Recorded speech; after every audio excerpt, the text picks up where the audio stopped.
Assalamualaikum warahmatullahi wabarakatuh. Bapak, Ibu, dan saudara-saudara yang saya hormati, 7 bulan sudah kita bersama-sama menghadapi pandemi ini. Saya paham masih banyak tantangan, namun tidak sedikit yang telah kita kerjakan. Singkatnya, strategi pemerintah sejak awal adalah mencari titik keseimbangan. Sekali lagi, mencari titik keseimbangan. Saya tegaskan kembali bahwa kesehatan masyarakat, kesehatan publik tetap nomor 1. Tetap yang harus diutamakan. Inilah prioritas, tetapi memprioritaskan kesehatan bukan berarti mengorbankan ekonomi. Karena jika kita mengorbankan ekonomi, itu sama saja dengan mengorbankan kehidupan puluhan juta orang. Ini bukan opsi yang bisa kita ambil. Sekali lagi, kita harus mencari keseimbangan yang pas. Oleh sebab itu, saya dan seluruh jajaran pemerintah selalu berupaya mencari keseimbangan itu. Tidak perlu sok-sokan akan melockdown provinsi, melockdown kota, atau melockdown kabupaten. Karena akan mengorbankan kehidupan masyarakat. Tapi kita tetap serius mencegah penyebaran wabah supaya tidak meluas. Hasilnya bagaimana? Ini yang terpenting. Mari kita menilai berdasarkan fakta dan data dan bukan berdasarkan kira-kira. Saya bisa mengatakan penanganan COVID-19 di Indonesia tidak buruk, bahkan cukup baik. Maka saya hanya bicara fakta. Dalam jumlah kasus dan jumlah kematian, Indonesia jauh lebih baik ketimbang negara-negara lain dengan jumlah penduduk yang besar. Sebaiknya, kalau membandingkan, ya seperti itu.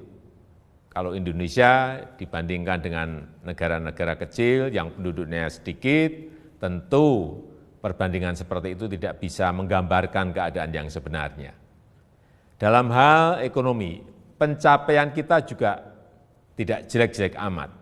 Ekonomi kita menurun, ya, betul, itu fakta. Tapi mana ada negara yang tidak menurun ekonominya? Bahkan ada banyak negara lain yang harus memikul beban ekonomi yang jauh lebih parah. Dibandingkan dengan beberapa negara Asia Tenggara lainnya, misalnya, kinerja ekonomi kita masih lebih baik. Sekali lagi, ini fakta. Ini harus kita ambil hikmahnya agar kita juga tetap optimis, dan tidak kehilangan harapan. Sekali lagi, saya tegaskan, kita harus tetap optimis. Bapak, Ibu, saudara-saudara sebangsa dan setanah air, banyak yang telah pemerintah lakukan, banyak sekali macam-macam programnya. Di tengah keterbatasan keuangan negara, saya mengambil risiko untuk mengatasi masalah ini. Angka-angkanya silahkan dilihat sendiri di tampilan yang ada di sini. Berapa ratus triliun yang kita kerahkan untuk mengatasi wabah maupun untuk membantu warga. Kendati demikian, saya juga belum puas. Saya ingin menteri-menteri lebih baik lagi dalam bekerja, mencari program yang lebih tepat sasaran. Semua harus terus kita perbaiki. Masih banyak kerja keras yang perlu kita kerjakan. Kita harus terus melakukan penyesuaian kebijakan, mencari yang lebih baik. Masyarakat jangan ragu untuk melapor.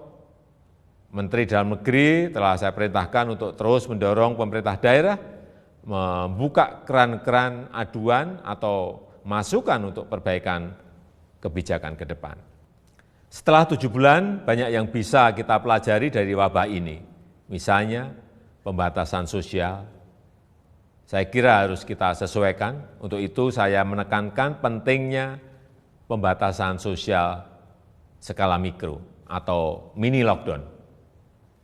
Kita buat lebih terarah, spesifik, fokus, tajam untuk mengatasi masalah COVID, tapi tidak membunuh ekonomi dan kehidupan masyarakat.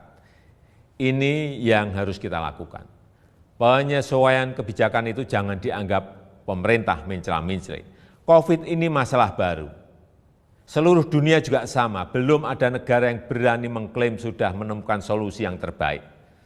Tiap negara juga berbeda-beda masalahnya, berbeda cara dalam menanganinya.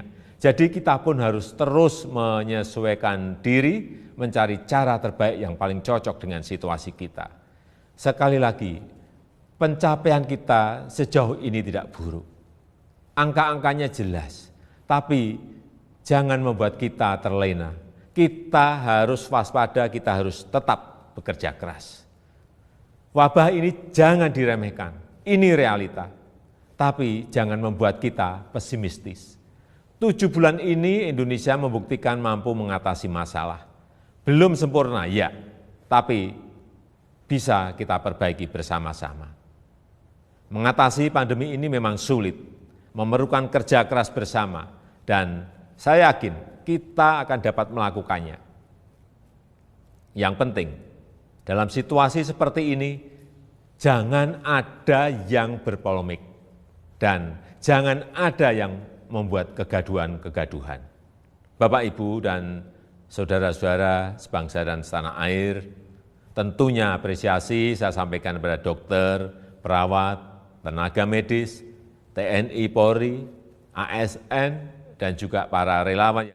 Namun, tidak kalah pentingnya adalah peran serta masyarakat untuk berubah, menyesuaikan diri, menaati protokol kesehatan.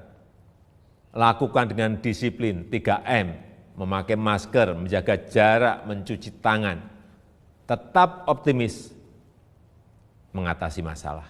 Saya percaya jika kita saling melindungi, saling membantu, saling mengingatkan satu sama lain, kita akan mampu melalui masa-masa sulit ini.